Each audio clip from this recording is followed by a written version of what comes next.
માહિતી આપવાની છે તાપમાન અને ગરમી ઉકળાટની।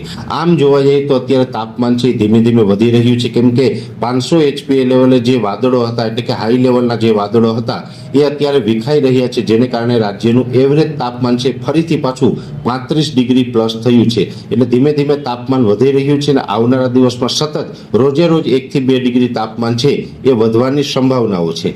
સાથે અત્યારે જે ગરમી ઉકળાટ જે જોવા મળી રહ્યો હતો, આમ તો છેલ્લા ઘણા દિવસથી ગરમી ઉકળાટ જે આપણે જોવા મળી રહ્યો છે એમાં છેલ્લા 2 દિવસ શનિ અને રવિ આ 2 દિવસ એવા હતા કે થોડું પવનનું પ્રમાણ છે એ વધારે હતું ને વધારે પડતા પવન અને ભેજનું પ્રમાણ થોડું ઘટ્યું હતું, જેને કારણે ગરમી ઉકળાટમાં આંશિક રાહત મળી હતી। પણ આવતીકાલથી ફરીથી પાછું જે ગરમી ઉકળાટ છે એમાં વધારો થશે અને આ ગરમી ઉકળાટ છે આપણે યથાવત રહેવાનો છે। એટલે ગરમી ઉકળાટમાંથી કોઈ રાહત નથી મળવાની અને એ સાથે તાપમાન ઊંચું જવાનું છે। ઊંચું તાપમાન હોય અને હ્યુમિડિટીનું પ્રમાણ વધારે હોય એટલે તાપમાન છે જ્યારે આપણે 37 ડિગ્રી હશે તો પણ 40 ડિગ્રી જેવો અહેસાસ થશે। એ પ્રકારનું હમણાં હવામાન છે એ આવનારા 10 દિવસ રહેવાનું છે। બીજો ખાસ અગત્યનો મુદ્દો છે એ છે પવનની ઝડપ। સામાન્ય રીતે જોવા જઈએ તો છેલ્લા એક અઠવાડિયાથી પવનની ઝડપ છે એ 25 થી લઈને 30 કિલોમીટર પ્રતિ કલાકની ઝડપ ચાલી રહી છે। ગસ્ટિંગ છે એ ઘણી જગ્યાએ 35-40 કિલોમીટરના છે।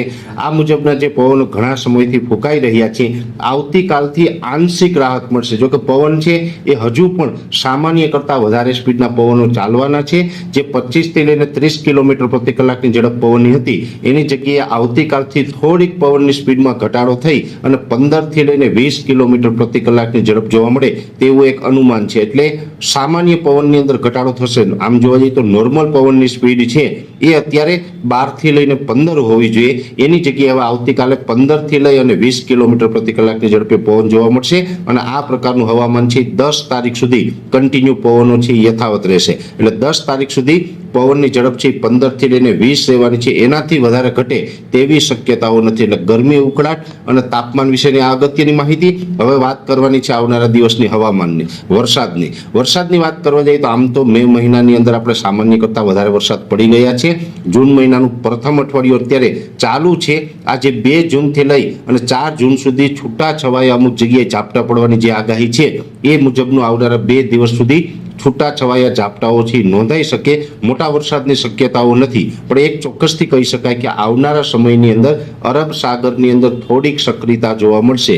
લગભગ 14 અથવા તો 15 તારીખથી અરબ સાગર સક્રિય થશે એટલે મહારાષ્ટ્ર ઉપર એક અસ્થિરતા બનશે અને આ અસ્થિરતાને કારણે 15 જૂન પછીથી ગુજરાતના અમુક વિસ્તારોની અંદર વરસાદ જોવા મળી શકે છે। જો કે હજુ લાંબા ગાળાનું અનુમાન છે એટલે 15 તારીખ આવતા આપણે વધારે અનુમાન આવશે કે કયા કયા વિસ્તારમાં કેટલી માત્રામાં વરસાદ જોવા મળશે। જો કે એ જે મહારાષ્ટ્ર ઉપર સિસ્ટમ બનવાની છે એને કારણે અત્યારે આપણું અનુમાન છે કે લગભગ એ સિસ્ટમની અસર છે એ દક્ષિણ ગુજરાતના તમામ જિલ્લાઓ હોય, જેમાં સુરત, વલસાડ, વાપી, બારડોલી, બિલીમોરા, ડાંગ આ તમામ વિસ્તારોની અંદર એ વરસાદના રૂપમાં અસર કરી શકે। એ સાથે સૌરાષ્ટ્રના જે કાંઠા વિસ્તારો છે જેમાં ભાવનગર હોય, બોટાદના અમુક વિસ્તારો છે, અમરેલી, ગીર સોમનાથ, જુનાગઢ અને પોરબંદર સુધીના વિસ્તારો છે, આટલા વિસ્તારોની અંદર કદાચ 15 તારીખથી લઈને 20 તારીખ વચ્ચે તીવ્ર પ્રી મોન્સૂન એક્ટિવિટી થાય તેવી શક્યતાઓ છે। હવે જો એ સિસ્ટમ છે એ વધારે મજબૂત નથી બનવાની। જો વધારે મજબૂત એ સિસ્ટમ મહારાષ્ટ્ર ઉપર બને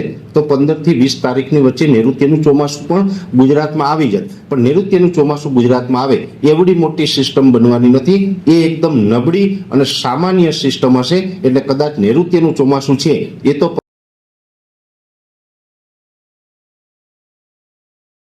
15 થી 20 તારીખ વચ્ચે ગુજરાતમાં નહીં આવે, પણ ચોક્કસથી એટલું કહી શકાય કે દક્ષિણ ગુજરાત અને સૌરાષ્ટ્રના દરિયાઈ કાંઠાના વિસ્તારોની અંદર એને કારણે તેજ પ્રી મોન્સૂન એક્ટિવિટી થઈ શકે છે।